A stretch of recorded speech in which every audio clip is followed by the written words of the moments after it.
This is Bumper to Bumper, the car show. Drive in anxious and cruise out confident. With the best automotive information for your vehicle.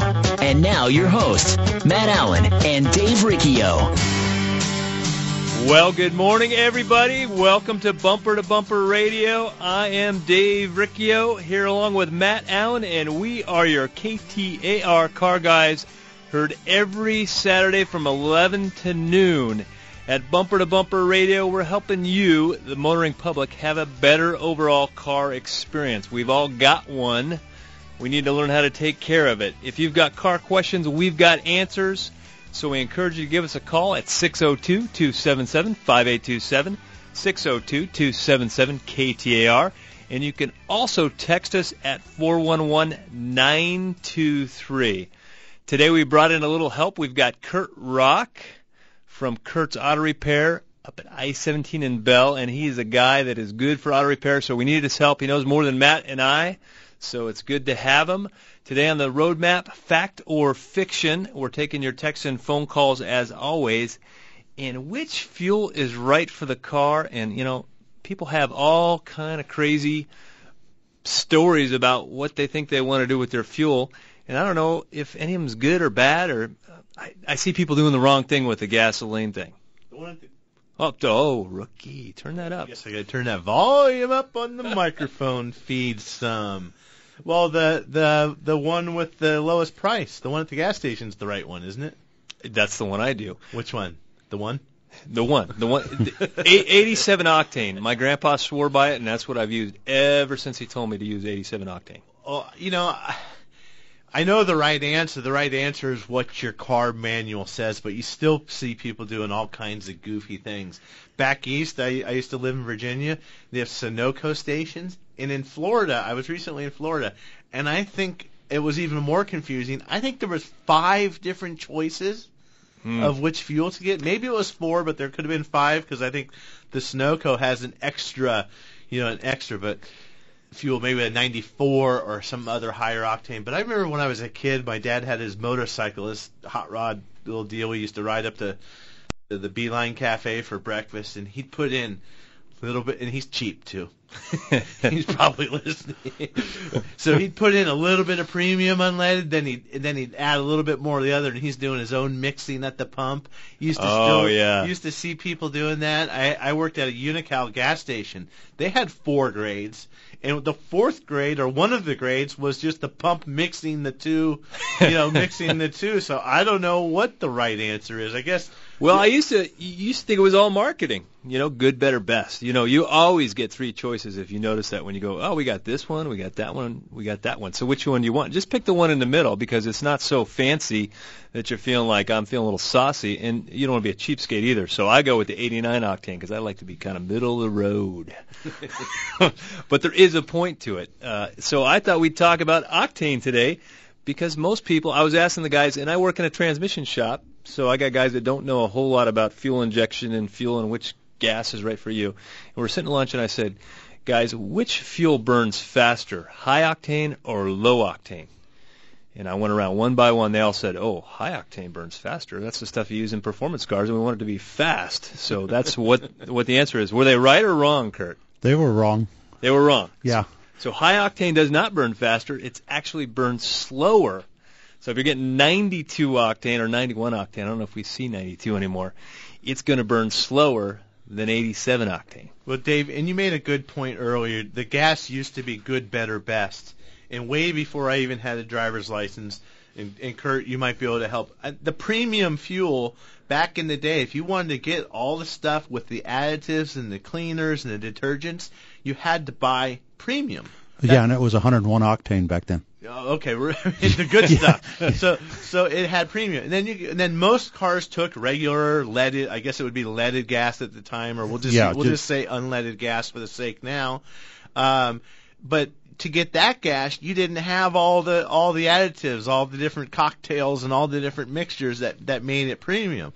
Well, now all the gases, all the fuels, whether you pick, I don't even know that, I don't pay attention that much to the numbers. Whichever flavor you pick on the Wonder Bar of your gas choice, they all have the additives in them now. So the choice is really what do you want to do for octane? Well, what they're saying, though, the octane, basically, if we define it, it's the fuel's resistance to burning. We'll define it as that.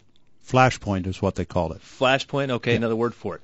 So why is high octane go in some cars? It says use premium unleaded, and then that's the high octane. In some cars, you don't have that. So what is the difference that makes that happen?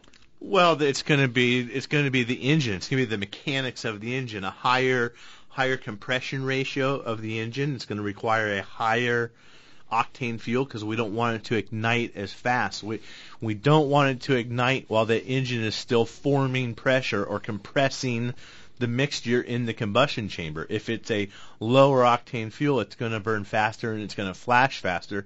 So it will ignite before it's supposed to, before the engine ignites it with the spark plugs. I think we lost half our audience. What the heck is compression? I know. Who knows? Well, we'll get back to the fuel a little bit. Your car's pinging, that's that rattling noise, maybe pulling up the hill, Sunset Point, or just driving around town. You've got the air conditioner on, you hear this little every time you step on the gas. And your dad says, "Oh, just go put some premium fuel in it. That'll take care of it." Well, Kurt, it does, right? Kinda. It slows the flashpoint down. It does to some degree.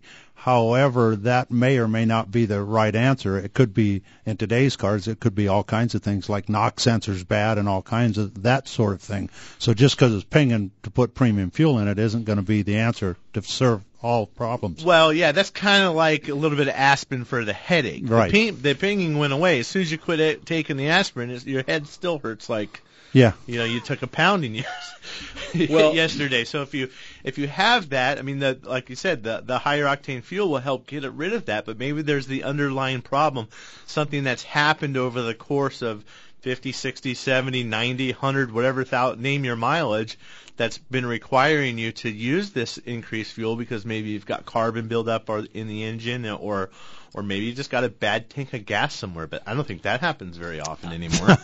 I think pinging is the wrong word for it. Because I remember people saying, "Oh, that car's pinging." It doesn't sound anything like a ping in my mind. You want to call it detonation then? That's the you official call it word. something, but I used to drive and listen for a ping, but it's just kind of a clattering, kind of noisy that you're getting from your engine. And I drive probably 30 cars a week, and I don't hear much pinging going on at all during the wintertime. But come summer months, July, I get in these cars and I drive fast everywhere I go. Right, and they ping a little Even bit. in your car, a Tri-City Transmission, I'm driving it fast because the faster I drive it, I can feel them shift better. It helps me, but I do hear them clattering and pinging, and I'll tell the customer, "Hey, that thing's pinging a little bit," and they're like, "What? Pinging? Huh?" Well, there's a lot of noises you hear in a customer's car. You can go drive them, and they don't notice it. They've got the air conditioning, got the fan on full blast, got the radio going to KTAR, and they're listening. But you tell them about that, and now they hear it. It was just white noise before. They heard it. They just didn't.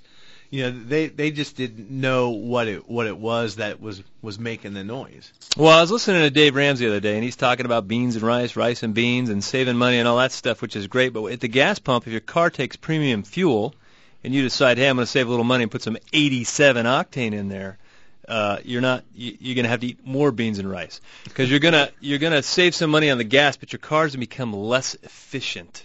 So it has to be you want to treat your car in the design parameter. So by taking it out and doing your own science, "Hey, I'm going to save some money over here," all we're doing is making the engine less efficient. So whatever you gained in the cost per gallon, you lost in the miles per gallon, or done damage to the engine, which at some point is going to cost you money when you go see your mechanic. Well, and to the same note, if you want to save money, put the right fuel in there as well. A lot of people think, "Oh, it's a whatever car. I'm going to put the premium in." That's just what Dad taught me, and I think the rules of your father's Oldsmobile, so to speak, are not the same. You would be surprised. I mean, I get surprised all the time of the cars that you would think, this is pretty high-tech engine. You're looking at all the different electronics, and they got these funky controls and all this new stuff to make the engines perform better and get better mileage and stuff, and it just takes regular octane gas. And then you take a car that you might think is an economy car, what I thought of as a budget car or an entry-level car, and boy, those are pretty cool too. They're having a lot of new technology on them. You're looking, you're like, oh my God, this thing takes 91 octane. They want premium gas in this. But I bet the buyer of that car isn't thinking 91 octane. So maybe we need like some fuel chemist to call in. I guarantee there's a fuel engineer or somebody that's just chomping at the bit to give us a lesson. Yeah, he wants to let us know what we're slaughtering here. We've got Isaac on the line and open phones at 602-277-5827, 602-277-KTAR. You're listening to Matt and Dave, your KTAR car guys on Bumper to Bumper Radio.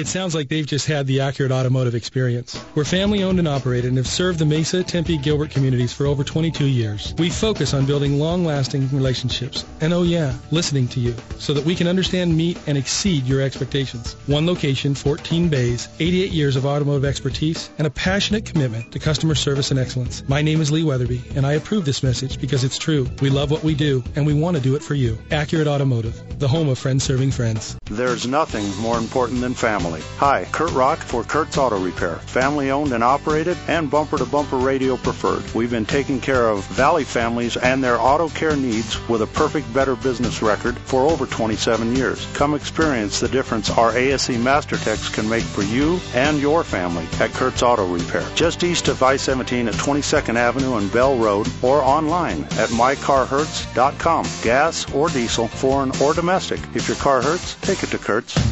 This is Bumper to Bumper, News Talk 92.3, KTAR. Well, welcome back to Bumper Radio. I am Dave Riccio here along with Matt Allen, and we've got Curt from Curt's Auto Repair. If you're listening to the last commercial, that was Curt, and they run a fantastic auto repair shop, and he has been for 28 years. They're located at 23rd Avenue in Bell, and before the show, Matt and I were talking about it. We said, isn't family-owned just overused? I mean, everything is family-owned. Everyone claims they're family-owned. And Matt says, I picture family-owned as like mom and pop. Well, Curt's Auto Repair, they're mom and pop. Curt and his wife are there working every day. As far as taking care of cars, they are not mom and pop. I mean, this is serious business. So 28 years, Curt. What have you learned about auto repair? There's a lot more to learn. Yeah. Right. Matt said it. Right before the show, I was telling Curt, I said, I think you got to own an auto shop at least a good decade before you know what you're doing. And Curt says, no, 28 years. Well, and I was talking about that's overused. Oh, family owned. You hear it on, just pick your commercials. Family owned. Well, yeah, family owned something. I mean, my shop's family owned. I guess I'm a family. I have a wife and I have kids. My wife doesn't work there, but it's family owned, right? I guess. But Curt's, like you said, it's true family. I mean, it's son-in-law. Yeah. It's what's the other tech? Your son? Nephew. Nephew. So this is not just family owned. This is family owned, family run, family operated. I mean, it's the real deal. If you want to call family into it, that is the definition of Webster's dictionary. Is Curt's Auto Repair when you look up family owned. That is it. And you guys work on diesels, which is something I don't know much about. All I know is they don't have a spark plug and they have a little more compression, and we don't worry about octane when we buy diesel fuel. We buy cetane. And the neat thing about diesels, they get that little thing on the side called a blower. I always like that. Oh yeah, blowers are fancy. I've never owned anything with a blower on it. It's a good thing, probably. It is. Dave drove my truck once, and it's a good thing you don't. That is true too. Curt and I were driving his truck, and he's a guy that says, "Well, Dave, where I'm feeling the problem is somewhere about 104 miles an hour." Dave, it was 98. Come on. 98 miles an hour. And I thought, boy, Curt's a little older guy, and we pull up the stoplight, and he says, "Yeah, just goose it around this corner and see what she'll do." And I did, and boy, did I pucker up.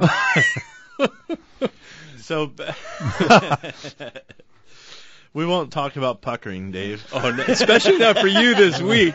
So we were talking about Octane and the effect of Octane, and we had to have a good text, and I think there might be some auto-correcting here, but basically it says, why does my fuel efficiency why is my fuel efficiency worse when I use flex fuel? And that's exactly what Curt and I were talking about when in the beginning. I asked Curt what he thought about flex fuel, and there's a whole long answer that probably goes into a political show, which we won't do. But tell about that, Curt. Well, flex fuel is going to be a blend, and they're going to blend it with your what is it, ethanol, the corn blends, and there's less BTUs per gallon in all of the blends. So when you got less BTUs per gallon, you got less power available for your car to run on. So you are going to suffer. It's the same way if you're running any of the CNGs or any of that. I believe you lose about 20% of your BTUs when you use the blends or that stuff. Yeah, and I'm not a big fan of the flex fuel. So like Curt said, it's basically a derivative of corn. Mm-hmm. It's blended. It's now a flammable fuel, ethanol, methanol, whatever the mix-up is. And a BTU is a British thermal unit. It's basically how much power per ounce, per gallon, per milliliter, per whatever it is. And flex fuel just makes less of that power. So you need more gallons of fuel to make the same amount of power you would with gasoline. And I don't know what the tipping point is, but there is a point where the cost of gasoline has to be high enough for flex fuel to become worth it to use. But then I don't know, Curt, about switching back and forth. The flex fuel will retain water better. The stuff is highly corrosive. That's why all the lines and everything are stainless steel. That's why they limit it to like E15s and stuff, because if they go much higher than that, the corrosion factor is really detrimental to a lot of things. So there's some issues with it still to be worked out. Makes me wonder if there's not like a group of lobbyists that are really, I mean, for that industry to survive, the cost of gasoline has to be high.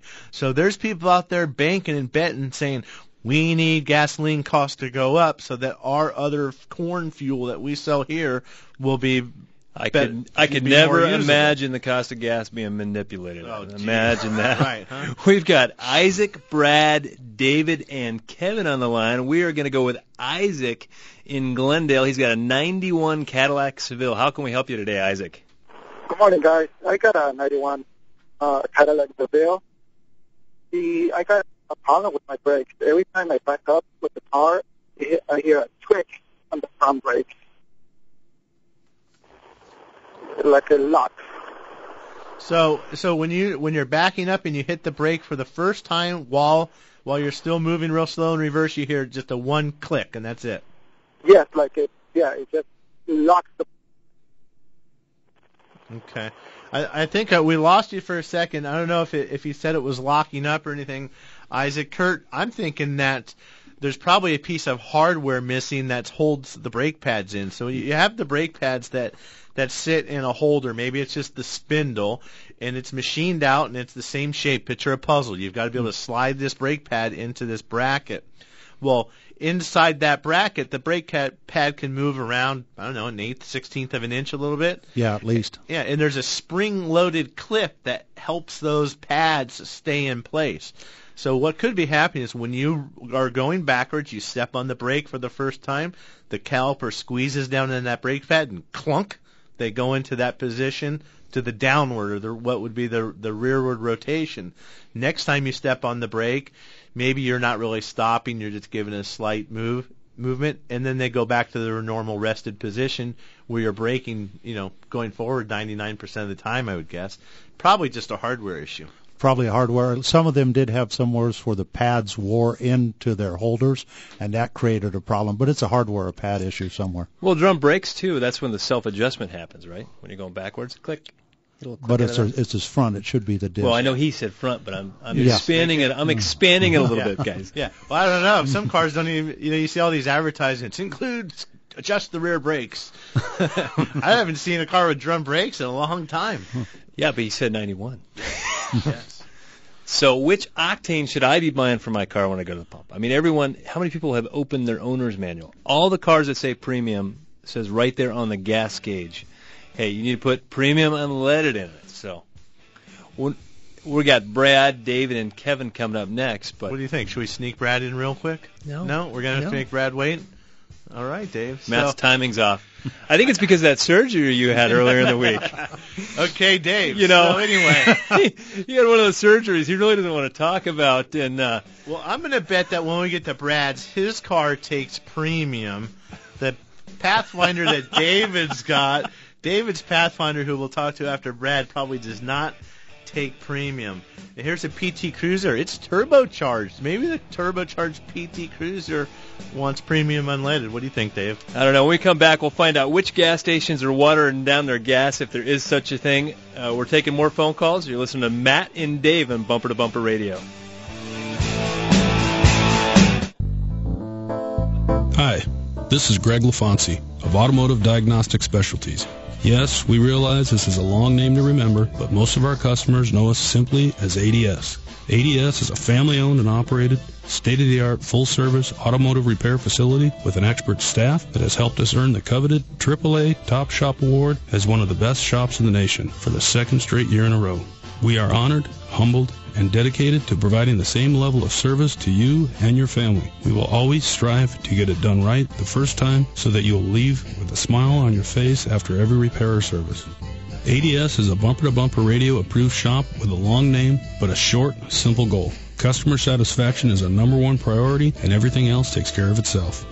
Just east of I-10 on Chandler Boulevard, ADS proudly serves Ahwatukee, Chandler, Tempe, Gilbert, and Southeast Phoenix. Stop by or check us out at automotivediagnosticspecialties.com today. Hi, I'm Scott, General Manager with Whitey's Auto Repair here in South Scottsdale. We built a reputation for quality auto service and repair for over 45 years, and our customers have come to trust us for our recommendations. We value that trust, and that's why when it comes to transmissions, for the past several decades, we have been recommending Tri-City Transmission. They have yet to disappoint. I feel so strongly about it, I wouldn't go anywhere else. Why would you? Google them online today at TriCityTransmission.com. Go where the pros go. Tri-City Transmission. You're listening to Bumper to Bumper on News Talk 92.3 KTAR. Good morning. Welcome back to Bumper Radio. I am Matt Allen. This other guy is Dave Riccio. And we've also got Curt Rock from Curt's Auto Repair in, giving us a hand helping answer any car-related questions. And as always, we're here from 11 to noon on Saturdays. We're talking Octane today for some reason. Talking about fuel. I think we've had some emails about what's the right fuel for my car and what are the consequences of putting the wrong fuel in my car. And so that's what we're talking about. If you have a question, you want to get involved with the show, you can always do that by texting, of course, at 411-923. And if you want to try and get in, 602-277-5827. 602-277-KTAR. I almost forgot that phone number there for a second. That's right. I know. It's the first time you've heard it. I think you're still recovering from the anesthesia. What kind of surgery did you have this week, Matt? I had a little bit of work done on the backside. Differential. Yep, I used to drive cars, but I wrecked them. A lot, huh? A lot. We've got a text here from Richard. He's got a 2014 Durango with a Hemi in it. And on occasion, when he starts it up, he gets a little puff of white smoke.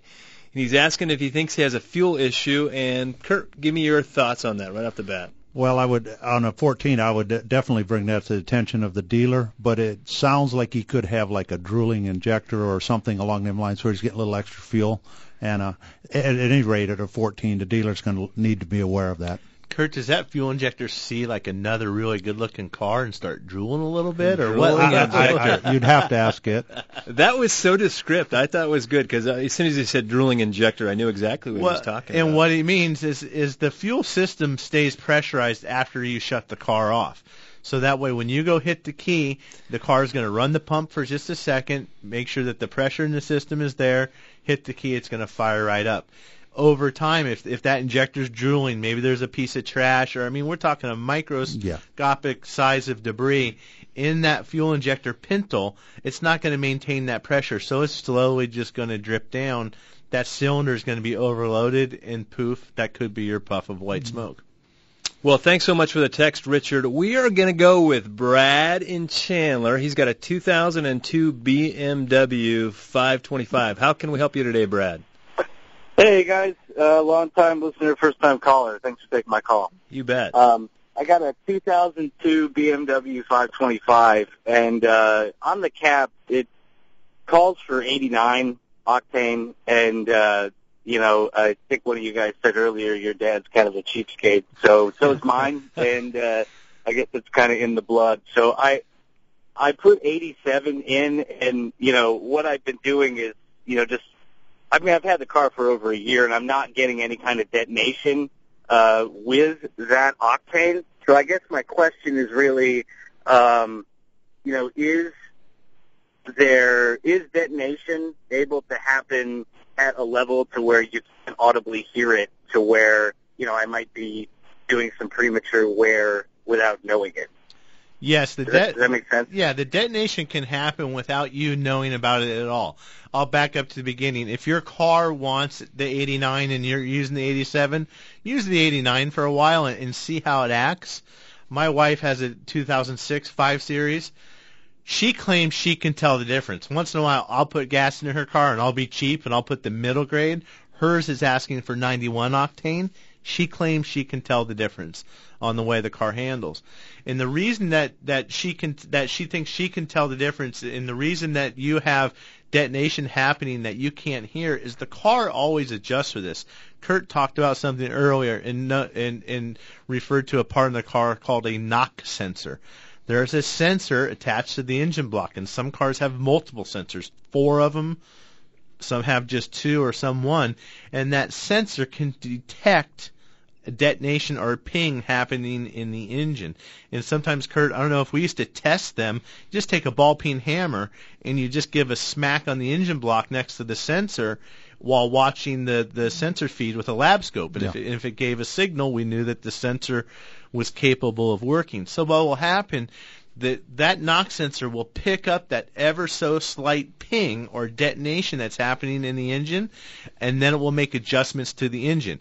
It might deliver more fuel to richen the mixture, which would cool the cylinder temperature, retard the timing, which would keep it from pinging. It could retard the timing, which is backing off the spark, so the spark isn't happening sooner, which could be causing the pinging. And then you've got to remember that computer is very sophisticated. Over the life of this car, as the engine wears out, as the compression drops, as the spark plugs wear, the computer is constantly making up for all these inefficiencies that develop over time. So yes, the computer can make up for it, but I'd like to see you try a shot of what the car calls for a couple tanks and see if you notice a performance difference in the way the car drives. It might be very minor. Thanks so much for the call, Brad. 602-277-5827. 602-277 KTAR. We're going to go with a patient David in Tempe on a 1998 Nissan Pathfinder. How can we help you today, David? Yeah, it's funny you bring up the knock sensor. That's the problem I'm having. Car started with the knock sensor code, and then the mechanic that I went to replace it also replaced the distributor and cap and wires plugs, and then it started going to the timing. So I'm putting all this money into this job, and it's giving another code for the knock sensor, and I don't know what it is. The mechanic, I don't even think he knows what he's doing. So. Right. I have seen that knock sensor code in just about every Nissan Pathfinder on the road.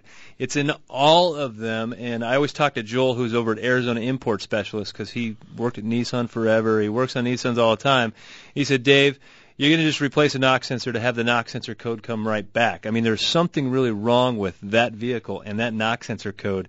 It's not a code that will turn on the check engine light, but you will pick up on it when you're scanning it. So call Joel at Arizona Imports and ask him about that, and he'll probably just tell you what I just told you right now. Yeah, the Maximas are the same way. It's that V6 engine, and I don't think there's a we just don't try to fix them because, like you said, Dave, that ignore it. Yeah, it doesn't turn on the light. If you've got no performance issues, if the car is driving the way that you would expect it to, the fuel mileage is normal, it's got normal power, that is one of the ones where, I hate to say it, Dave, and I know you hate it, just ignore it. Just ignore it. I know that's now, one of the very few times you're going to hear that, because I usually like to fix everything.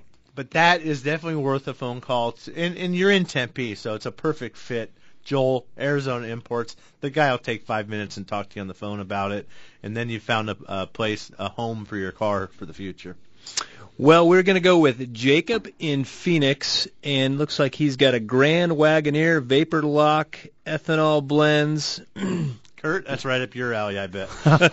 What year is the Grand Wagoneer? It's a 1988 Grand Wagoneer. Well, how's it going, Jacob? Doing all right. How about yourself? Doing good. So tell us what's going on with this thing. Well, it's not really a vehicle-specific question. I've always had to combat vapor lock on this vehicle. And I had the old mechanic tell me once that in 91 Octane that they don't use ethanol in it, and that changes the boiling point of fuel. And I was curious if there was any truth behind that, and if that was different blends for different octanes. Well, on that car, Dave, is that a carbureted car, sir? Yes, it is. Okay, it's going to probably have a mechanical fuel pump on the side of the block, and you're probably going to have to move that fuel pump, because with the fuel blends we're using now is totally different than 1991, and you're going to have to move that fuel pump to an electric pump because it picks up so much heat from the engine that as it pumps the fuel, it turns the vapor into pump, and you'll vapor lock every time. And don't have a lot to do with today's fuel, because my 78 Bronco do the same thing with the fuel back then. So, well, I've heard that you can put paper clips on the fuel line to keep the vapor lock from happening. True or false? Are you selling paper clips, Dave? No, I thought it was like the wooden. I thought it was the clothespins. Yeah, that's the one, Matt. Right? Yeah. And that gave you 10 horsepower too, or something like that. Hey, it works. Well, so Kurt, I struggle with this sometimes, and I think to myself, well, the car came with this fuel pump. General Motors, or this is a Jeep, so Jeep AMC did all kinds of hot weather testing. They didn't have this problem. Why do I have to go modify? The factory knows best. And I think you answered it for me. It's because the fuels have changed. Yeah, 1980, whatever this car was, the fuel was as different from today's fuel as the oil we're putting in the crankcase is different from that oil. So I think what you're telling me is I had 100,000 gallons of gasoline that was stored and preserved from 1988, and we went and put it in this truck, it's going to be fine. It would work but you got to remember back then they were still working on making things run a little better. Right. So they were nice and rich. And right. Yeah. Exactly. Thanks for the call. 602-277-5827. 602-277-KTAR. And I said before the break, which gas stations are watering down gas? The only time I know water down gas is when I got to return a rental car. Because you got to bring it in exactly where it was when you left it. And if you only drove the car for 20 miles, why not just hit a garden hose right on your way back, top that thing off, and you're good to go? I don't think that would work, Dave. That fuel's going right to the bottom of the tank, remember? It wouldn't work out. But I don't think gas stations, I've heard people talk about gas stations watering down gas, and I don't think that really happens. If you're in some podunk area, you might end up with a bad batch of gas sometimes. But I remember when I first moved here in 1990. Kurt, you might remember this. Mobil had something happen. They blended their fuel wrong, and boy, I did a ton of carburetor overhauls that week. They were just something with the ethanol blend or whatever they were doing in October around that time. It ate up the O-rings, and it really wreaked havoc on a lot of cars. Yeah, that was ethanol, but the water is going to be we're going to know it by rust. It's going to cause all kinds of rust and problems along them lines. Yep. Well, let's get to the phones. We're going to go with Bob in Glendale. What can we help you with today, Bob? Yeah, just a question. I'm on my third Lincoln, and Lincolns always recommend or require premium gas. Everybody tells me, no, you don't need to do that. Just put in the cheap stuff, and save your money. But there's got to be a reason they required it. Wouldn't that void warranties if something did go wrong?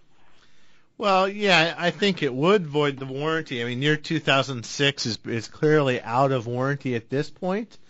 But I think they'd have a hard time proving that you weren't using the right octane fuel unless you had some kind of performance car and you did a serious engine meltdown.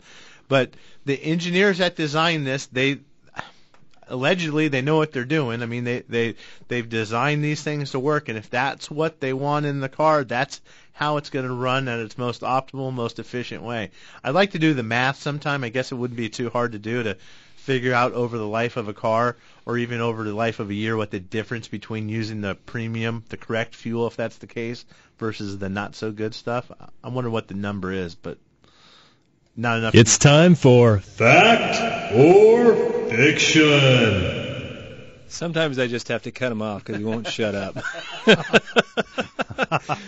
Fact or fiction for the day. I'm going to be driving around in Denver, Colorado next week, and even though my car is asking for premium fuel, I can get away with using lower octane while I'm up at high altitude. Fact or fiction? Matt? I'm not playing your games today, Dave. I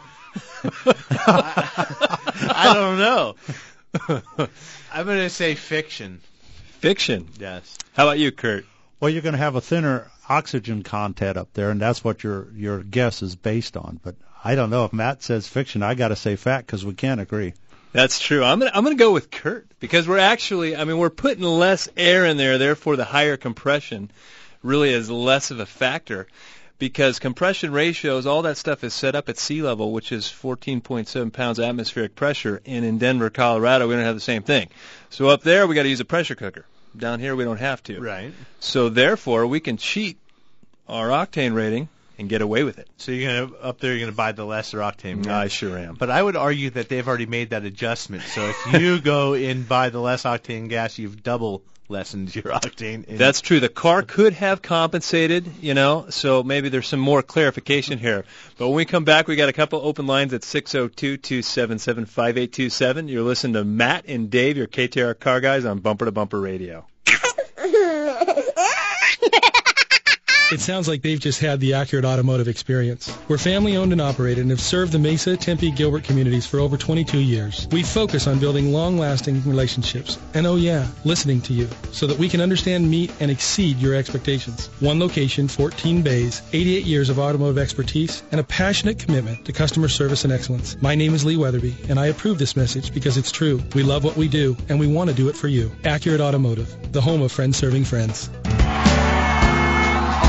There's nothing more important than family. Hi, Curt Rock for Curt's Auto Repair. Family owned and operated and Bumper to Bumper Radio preferred. We've been taking care of Valley families and their auto care needs with a perfect Better Business record for over 27 years. Come experience the difference our ASE Master Techs can make for you and your family at Curt's Auto Repair. Just east of I-17 at 22nd Avenue and Bell Road, or online at mycarhurts.com. Gas or diesel, foreign or domestic. If your car hurts, take it to Kurt's. This is Bumper to Bumper, News Talk 92.3, KTAR. Welcome back to Bumper Radio. I am Dave Riccio, here along with a butthurt Matt Allen. And we've got Curt Rock from Curt's Auto Repair at 23rd Avenue in Bell. And if you heard the last commercial, it's family-owned, truly family-owned, and not family-owned because some investor happens to have a family. So, anyway, talking octane, we got a ton of texts here about octane, and during the break, we're talking about, well, yes, we can get the cheaper octane and put it in our car, even though our car uses a higher octane, but and maybe 6 of one, half dozen of other, because we're going to lose performance and therefore maybe miles per gallon, even though we save money on the gas. So put in it what goes in it. Right, and there's a couple texts here, and of course my screen refreshed, but one guy says, for towing, is it better to use premium or an additive? Now, I'm not sure if he wants to use premium or an additive because he's getting a pinging problem, but if you're using the fuel that your car calls for, and you're creating a pinging problem, and that's corrected by putting in a higher octane gas, we're masking the problem. We're taking aspirin basically to make the pain of the engine go away. So the true answer is, if you want it to stop pinging for your trip, do whatever you have to do to put in a higher octane fuel or an additive. I would probably go with the fuel. Then what you need to do is find out why the car is pinging. You could have an EGR valve that's not working properly. You could have a lean fuel condition, Kurt. I mean, you could have a carburetor problem. You could have a fuel injector problem. That could be low fuel pressure. You could have a number of different things.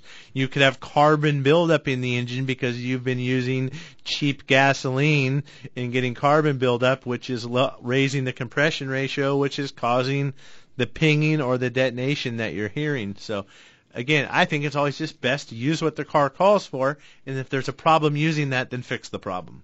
Well, we need to get to Eric here on the line, but there was a text here that I couldn't help but pass up, and basically, what's the difference between gas stations? And yes, there is a difference between gas stations. Gas is, I mean, they want you to think it's a commodity. It's $1.91 over here. It's a $2.03 over there. I'm going to go to the one where it's $1.91.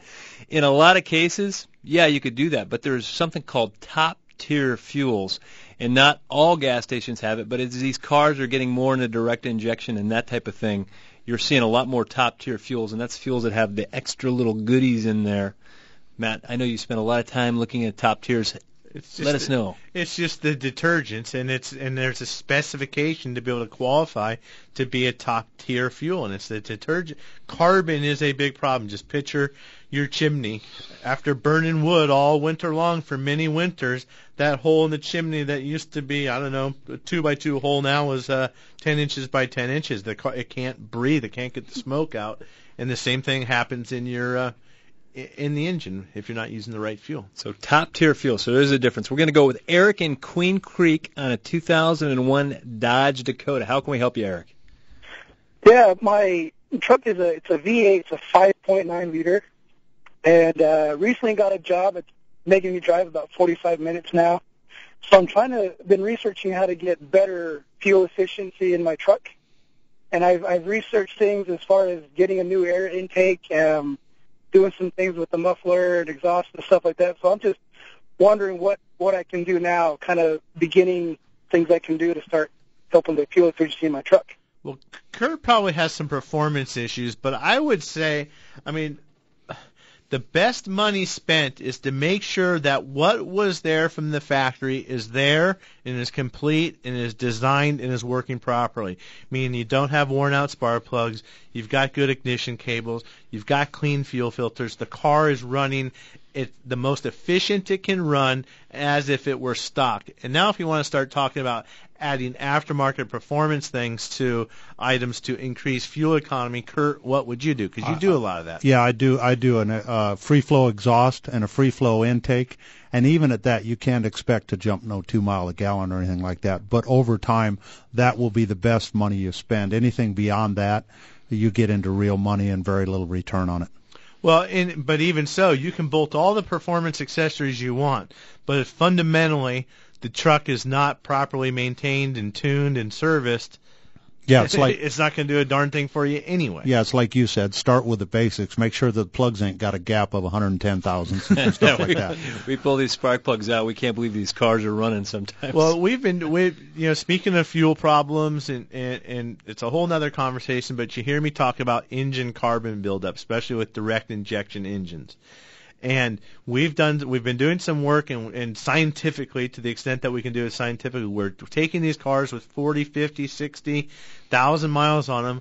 We're using chemicals to clean the engine, remove the carbon buildup from the engine, remove it from the combustion chambers, the valves, and we're testing them on an engine dyno, both before and after. And you take this to these performance shops, and on one car we gained like 15 or 18 horsepower.